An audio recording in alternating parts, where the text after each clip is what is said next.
Pourquoi 80% des repreneurs d'entreprise échouent et comment faire partie des 20% qui réussissent? Alors beaucoup de repreneurs pensent que reprendre une entreprise, c'est quelque chose de simple, pas compliqué. Nous allons voir pourquoi ils ont tort et surtout comment éviter la chute. Bonjour, je suis Fabrice et aujourd'hui dans la Minute du Repreneur, nous allons voir pourquoi 80% des repreneurs d'entreprise échouent et comment faire partie des 20% qui réussissent. Alors ce que je dis 80, c'est peut-être même plus puisque une étude de Forbes 2020 nous indique que un repreneur sur 15 aboutit sur son projet de reprise. Donc ce sont, quoi qu'il en soit, des chiffres très mauvais. Et comment faire partie de ces 20% qui réussissent? Imaginons que vous quittez votre job, vous avez l'opportunité d'avoir un bon pécule, une épargne consistante, vous embarquez votre famille sur un nouveau projet de vie. Vous trouvez finalement une entreprise et puis patatras, 18 mois après, c'est la chute, c'est l'échec. Alors pourquoi finalement se retrouver dans cette situation-là? Au fil des années, j'ai remarqué que les repreneurs mal préparés commettaient toujours les mêmes erreurs. Et là aujourd'hui, nous allons voir 3 pièges dans lesquels les 80% tombent très souvent. Le premier piège, c'est mal choisir sa cible.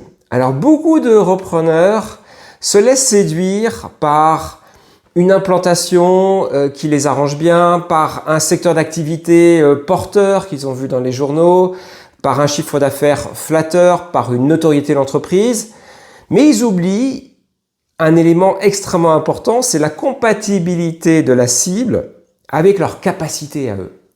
Et quand je parle de capacité, 2 points doivent retenir votre attention. Premier point, la compatibilité au niveau des capacités professionnelles à vérifier. Et deuxième point, au niveau des capacités financières. Ces 2 conditions sont cumulatives et non pas alternatives. Le deuxième piège, la deuxième erreur que je vois souvent, c'est de mal anticiper la trésorerie post-reprise. Alors beaucoup de repreneurs vont mettre tout le paquet sur l'achat, l'acquisition et après la reprise, n'ont plus un sou en poche. Et c'est une erreur parce que très souvent, il va falloir abonder en compte courant ou peut-être faire des économies, faire supporter par sa famille le salaire parce que l'entreprise ne peut pas payer le salaire du repreneur.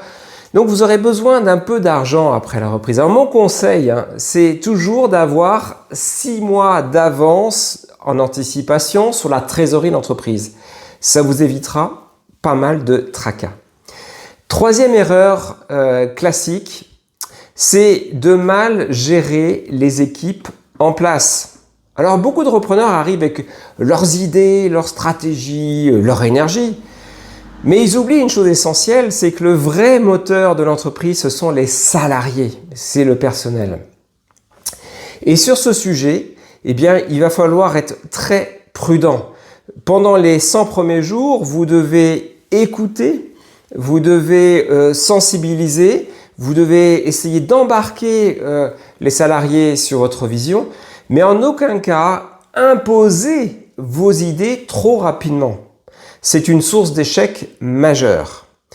Alors, ainsi qu'on vient de le voir, la reprise d'entreprise, c'est un défi, mais vous pouvez réussir ce défi si vous le faites avec méthode, avec un plan d'action, je dirais.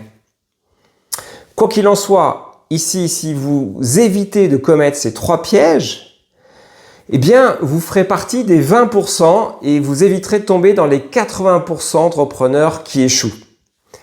Si cette vidéo vous a plu, n'hésitez pas à la liker, la partager. Vous pouvez vous abonner aussi à ma chaîne YouTube. Et puis, n'hésitez pas à me poser en commentaire des questions. Par exemple, quelle est la question qui vous inquiète le plus sur la reprise d'entreprise? Je vais lire chacune de vos questions et j'y répondrai.